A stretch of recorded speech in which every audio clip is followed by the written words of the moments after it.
শহর কিংবা ভেন্যু বদলালেও ভাগ্য বদলায়নি ওয়েস্ট ইন্ডিজের, বরং চট্টগ্রামে ফ্যান্টাস্টিক ফোরের ম্যাজিক্যাল পারফরমেন্সের দিশে হারা অতিথিরা। 4 সিনিয়রের 50-তে ক্যারিবিয়ানদের হার 120 রানে। টাইগাররা 297 রানের পুঁজি নিয়ে উইন্ডিজকে অল আউট করে 177 রানে।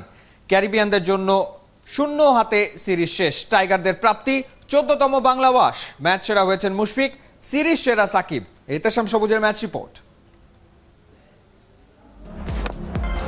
It's simply a gorgeous looking shot. একটা দুইটা তিনটা না, একেবারে চারটা 50। টাইগার ক্রিকেটের 4 স্তম্ভ তামিম, সাকিব, মুশফিক আর রিয়াদ। ক্যারিবিয়ানদের বিপক্ষে তৃতীয় ওয়ানডেটা নিজেদের করেছে এই ফ্যান্টাস্টিক ফোর। বাংলাদেশের ওয়ানডে ক্রিকেটে তৃতীয়বারের মতো এক ম্যাচে 4 ক্রিকেটারের 50। মজার ব্যাপার, 4 জনের মধ্যে 3 জনের রানই সমান 64। ইনিংসটাকে 2 ভাগে ভাগ করে নেওয়া যায়। পিলার হয়ে সাকিব তামিমের বিল্ড আপ, দায়িত্বশীল ব্যাটিংয়ে মুশি রিয়াদের নিখুঁত ফিনিশিং। এই দুইটা জুটি যার বাস্তব চিত্র। 10 ওভারের মধ্যে 2 উইকেট হারালেও ফিরে আসা তামিমের উপাখ্যান অব্যাহত। নিজ ঘর চট্টগ্রামে ফিরে তিনি যেন আরো পরিণত। স্বল্প পুঁজিতে আগের ম্যাচে সুযোগ হয়নি বেশি। এদিন আগে ব্যাট করে সাকিব খেলেছে মনের মতো করে। দুজনের ব্যাটে 93 রানের জোট। 2 বন্ধুর পাল্লা দেয়া 50, একটা কম আর বেশি। তামিমের ব্যাক টু ব্যাক 50 হলো 570 দিন পর। হাফ সেঞ্চুরির দেখা পেলেন সাকিব। ওদের গড়ে দেয়া পথে রিয়াদ, মুশির রকেট গতি। ব্যাট চলেছে সজোরে, রান উঠেছে তরতরিয়ে। মিস্টার ডিপেন্ডেবলের 39তম 50 রূপ পেয়েছে 55 বলে 64। সমান রান করতে মাহমুদুল্লাহর খরচ মোটে 43 বল। ওর এটা 22তম হাফ সেঞ্চুরি। এমন অর্জনের ম্যাচে ব্যর্থতার গল্প লিখেছে শান্ত। টানা 3 ম্যাচে 3 নম্বরে নেমেও নিজেকে প্রমাণ করতে পারেনি। তাতে কি মাহমুদুল্লাহর মারকাটারি ইনিংসে জহুর আহমেদ স্টেডিয়ামে দলীয় সর্বোচ্চ 297 রানের পুঁজি পেয়েছে বাংলাদেশ।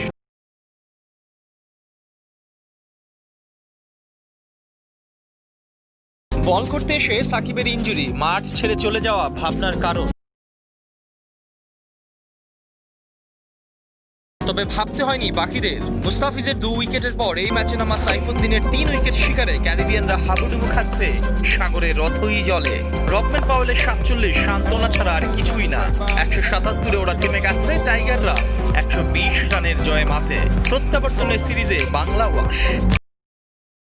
এতেশাম সবুজ, 71।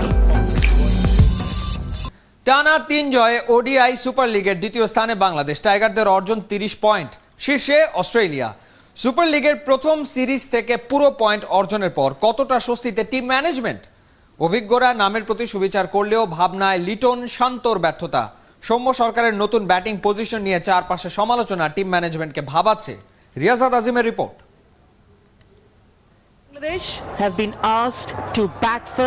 একদিনের ক্রিকেট বাংলাদেশের সামর্থ্যের জায়গা উইন্ডিজের বিপক্ষে সিরিজ জয় স্বস্তির উপলক্ষ।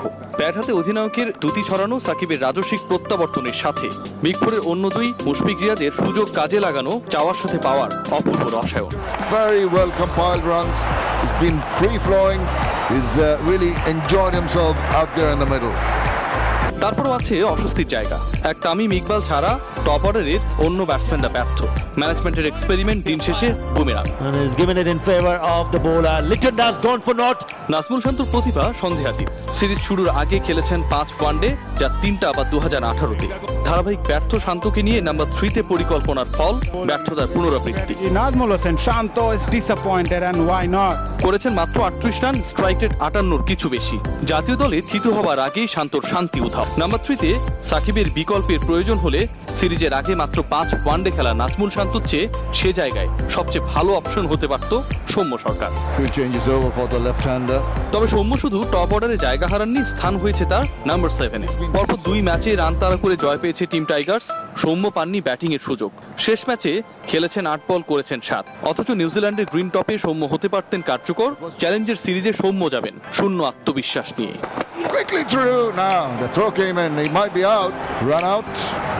ব্যর্থতার অস্বস্তির আরেক নাম লিটন দাস। জিম্বাবুয়ের বিপক্ষে সবশেষ ওয়ানডে সিরিজ কিংবা বঙ্গবন্ধু টি-20 কাপে ডানহাতি স্টাইলিশ ব্যাটসম্যান ছিলেন সবার উপর। ওপেনিং এর অটোমেটিক চয়েস লিটন সিরিজে করেছেন মাত্র 36 রান। স্ট্রাইক রেটটাও বেমানান, 54-র কিছু বেশি। could have been thrown an opportunity. প্রথম দুই ম্যাচে আকিল হোসেনের ঘূর্ণি পড়তে ব্যর্থ লিটন শেষটায় পেসে পরাস্ত। সমস্যা যাই হোক, উত্তরণটা জরুরি, সামনে অপেক্ষায় কঠিন challenge. And it's come in the form of Liton Das. Riasad Azim, ৭১, Chattogram. সিরিজে প্রথমবার আগে ব্যাটিংয়ে নেমে বড় স্কোর করতে পেরেছে টাইগারদের ব্যাটিং ডিপার্টমেন্ট। ৬ উইকেটে ২৯৭ রান তোলাতে বড় কৃতিত্ব দুই বন্ধু সাকিব আল হাসান আর তামিম ইকবালের। বিপদের মুহূর্তে দুজন অভিজ্ঞ ব্যাটসম্যানের গুরুত্বপূর্ণ পার্টনারশিপ ম্যাচের গতিপথ টাইগারদের নিয়ন্ত্রণে রেখেছে। বাকিটা করেছেন রিয়াদ মুশফিক। বিস্তারিত মাদি হাসানের রিপোর্টে। Thirdly, the ball not coming on to the bat as expected by the batsman. বল ঠিকঠাক আসছিল না ব্যাটে, ভোগান্তিটা মাথাচাড়া দিয়ে ওঠার দিকে যেন যাচ্ছিল। কতটা বোর্ডে ৪০ না উঠতেই যে প্যাভিলিয়নে দুই ব্যাটসম্যান, তারপরও বাংলাদেশের ব্যাটিং কার্ডে যে আত্মবিশ্বাসের পরশ ছোঁয়ানো ৩০০ স্কোরের জোর, ঘুরে দাঁড়ানো তার কৃতিত্ব তো দুই বন্ধু তামিম ইকবাল আর সাকিব আল হাসানের বদলতে। তামিম সাকিব দুই সিনিয়র ক্যাম্পেইনারের ২২ গজে ব্যাটিংয়ের বন্ধুত্ব যদি জমে যায়, তাহলে ম্যাচের গল্পটাও যেন মিহি সুতোর বুননের মতো মসৃণ হয়ে যায়। খাদের কিনারা থেকে হামাগুড়ি দিয়ে হাঁটা বা দৌড়ানোর যে উপাখ্যান, সেখানে অভিজ্ঞতা কি এক অপরিসীম শক্তি, সেটারই যেন প্রদর্শনী। তৃতীয় উইকেট জুটিটা ৯৩ রানের। দেখে শুনে বলের মেরিট অনুযায়ী খেলার ওই ৯৩ তো ২৯৭ মেরুদণ্ড। বাংলাদেশের পক্ষে জুটি হিসেবে ওডিআই ক্রিকেটে সবচাইতে বেশি রান মুশফিকুর রহিম সাকিব আল হাসান পেয়ারের। এরপর মাঠের বাইরের সম্পর্কে দুই ভাই মুশফিক মাহমুদুল্লাহ রিয়াদ। ৯৩ রান যোগ হওয়ার পর তামিম ইকবাল সাকিব আল হাসানের জুটি এখন ২০০০ রান পেরোনো। অর্থাৎ একদিনের আন্তর্জাতিক ক্রিকেটে রানের সংখ্যা বিবেচনায় বাংলাদেশের তৃতীয় সেরা এই দুজনের জুটি। যদি বিশ্লেষণ করা হয়, তিন পার্টনারশিপের মধ্যে এগিয়ে যাওয়ার গতিতে সবচাইতে সেরা তামিম সাকিবের পার্টনারশিপ। এত ভালো গড় নেই ২০০০ পেরোনো আর কোনো জুটির। দুজনের ১৫-৫০ পেরোনো জুটির পাশাপাশি শতক পেরোনো বোঝাপড়া তিনটা। একটা জোরালো গুঞ্জন আছে, মাঠের বাইরের এক সময়ের পরম বন্ধুদের বন্ধুত্বটা নাকি নেই আগের মতো। তবে মাঠের ভেতরের বন্ধুত্ব অটুট থাকার নিখাত প্রতিশ্রুতি অব্যাহত থাকা বাংলাদেশের ক্রিকেটের জন্য গুরুত্বপূর্ণ পরম পাওয়া। দেশের ক্রিকেট ইতিহাস তো বটেই, ফুরায় জীবনের সব লেনদেন ভবিষ্যতে কোন এক সময়ে এরকম ছবিগুলোই হয়তো হয়ে উঠবে সম্পদ, সূত্র। আমরা ছিলাম, আমরা আছি বন্ধু। মাহাদি হাসান, ৭১। করোনা ভাইরাসের কারণে দীর্ঘ বিরতির পর আন্তর্জাতিক ক্রিকেটে প্রত্যাবর্তনেই জয়ের ১৬ কলা পূর্ণ করেছে টাইগাররা। বাংলাদেশ ক্রিকেট বোর্ডের পরিচালক আহমেদ সাজ্জাদুল আলম ববি মনে করেন, প্রত্যাশিত শুরু পেয়েছে তামিমের দল। এখন পালা ছোটখাটো ভুল শুধরে সামনে এগোনোর। রিয়াসাদ আজিমের সাথে তিনি কথা বলেছেন তামিম ইকবালের অধিনায়কত্ব আর সাকিব আল হাসানের প্রত্যাবর্তন নিয়েও।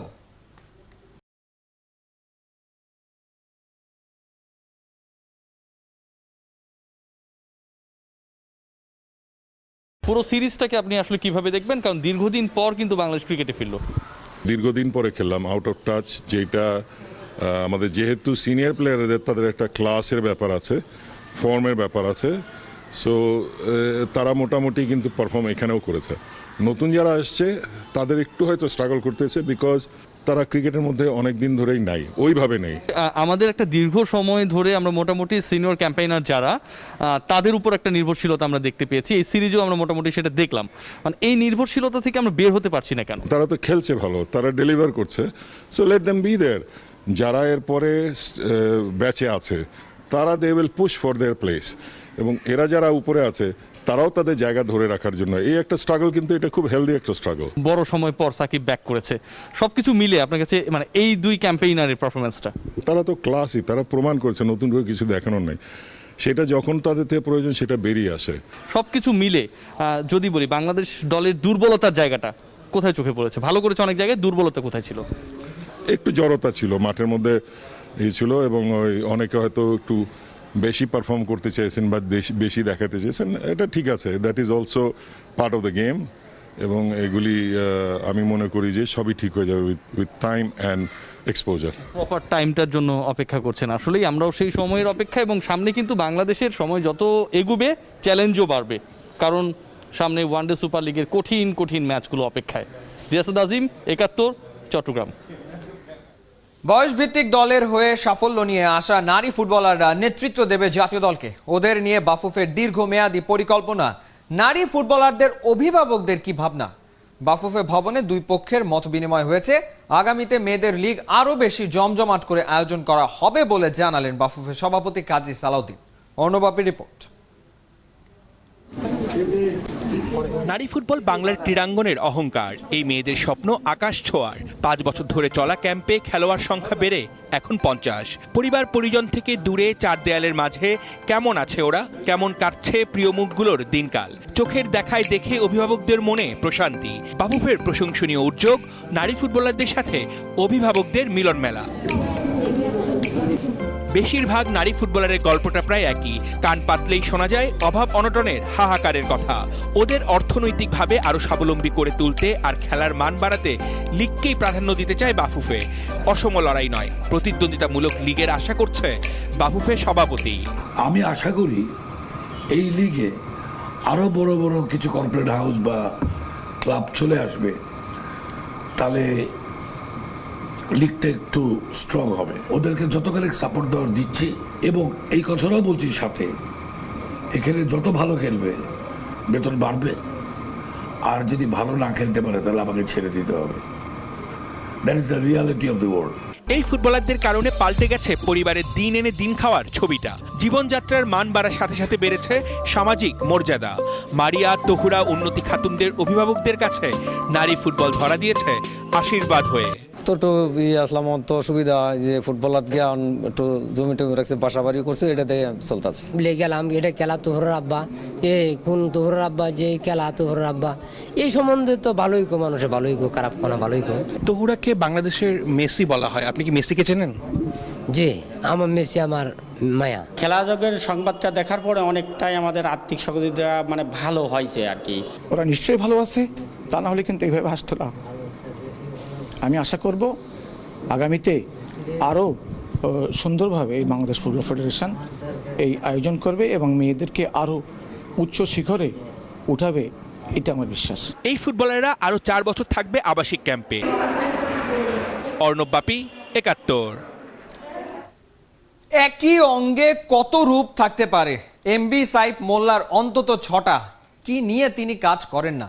ক্রিকেট থেকে সুইমিং, আছেন ক্রীড়াঙ্গনের সবখানে। গুরুত্বপূর্ণ 6টা পদে আসীন সাইফ মোল্লা। কখন ঘুমান, কখন খান কে জানে। দিন রাত হাড় ভাঙা পরিশ্রম করে তিনি যে দেশের ক্রীড়াঙ্গনের সাফল্যের রং লাগিয়েছেন, ব্যাপারটা মোটেও তা না। তার নিজের ফেডারেশন সুইমিংয়েই বলার মতো সাফল্য নেই, তাহলে তিনি করছেনটা কি? অর্ণবাপী রিপোর্ট। নদীর এপার ভাঙে ওপার গড়ে, কিন্তু বাংলাদেশ সুইমিং ফেডারেশনের কোনো পারি আর গড়ে না। নদীমাতৃক বাংলাদেশের সম্ভাবনাময় খেলা সাঁতার, সেই অপার সম্ভাবনাই যেন জলের অতলে হারিয়ে গেছে। গেল এসএ গেমস শূন্য হাত, ব্যর্থতার সবচেয়ে বড় প্রকাশ। অথচ 2016 এসএ গেমসে একাই 2টা স্বর্ণ জিতেছিলেন সাঁতারু মাহফুজা খাতুন শিলা। দিন দিন পিছিয়ে পড়া ডিসিপ্লিনটার প্রতি চরম অবহেলা। নিয়মিত হয় না জাতীয় সাঁতার প্রতিযোগিতা। অবাক করা বিষয়, ব্যর্থতায় নিমজ্জিত সেই মানুষগুলোই বারবার ফিরে আসছেন ফেডারেশনের দায়িত্বে। বিনা প্রতিদ্বন্দ্বিতায় নির্বাচিত কমিটির সাধারণ সম্পাদকের দায়িত্বেও বিতর্কিত সেই এমবি সাইফ। ন্যাশনাল গতবার আমরা করতে পারি নাই, সেটার একটা বড় কারণ ছিল আমাদের নিজেদের ব্যর্থতামূলকভাবে আমাদের পার্শ্ববর্তী দেশের তুলনায় আমরা পিছিয়ে আছি। ব্যর্থতার দায় নেওয়া ছাড়া আর উপায় কি? একলা মানুষ কত দিকে আর নজর রাখবে? সাঁতার ফেডারেশনের সাধারণ সম্পাদক ছাড়াও ক্রিকেট, বিওএ থেকে শুরু করে জেলা এমনকি বিভাগীয় নানা পদে বসে আছেন এমবি সাইফ, কিন্তু কোথাও নেই এতটুকু সাফল্য। চোখে পড়েনি খেলাধুলার জন্য উল্লেখযোগ্য কর্মকাণ্ড। তবে কি করে এতগুলো পদের দায়িত্বে থাকেন একজন মানুষ? রাজনৈতিকভাবে গোপালগঞ্জের আমি সরকারি বঙ্গবন্ধু বিশ্ববিদ্যালয় কলেজ আছে, ওই কলেজ নির্বাচিত সহসভাপতি ভিপি ছিলাম 1995-96 সেশনে। এরপরে বর্তমানে আমি গোপালগঞ্জ জেলা যুবলীগের সাধারণ সম্পাদক হিসেবে দায়িত্ব পালন করছি। আপনি সেই ক্ষমতার দাপটে নাকি আপনি এতগুলো পজিশন দখল করে আছেন, এটা আসলে কতটুকু সত্য? এটা যার যার ব্যক্তিগত অভিমত। এই যারা কাউন্সিলর হতে পারেন তাদের মনে হয়তো এরকম আক্ষেপ আসতে পারে যে আমরা কাউন্সিলর হতে পারলাম না, কমিটিতে আসতে পারলাম না। এ দায়িত্ব তার যার যার ব্যক্তিগত দায়। সংগঠকদের হাত ধরেই এগিয়ে যায় ক্রীড়াঙ্গন, খুঁজে পায় দেশের অর্জন। কিন্তু এমন উদাসীনতায় সময় কাটালে ভবিষ্যৎ হারাবে অন্ধকারে।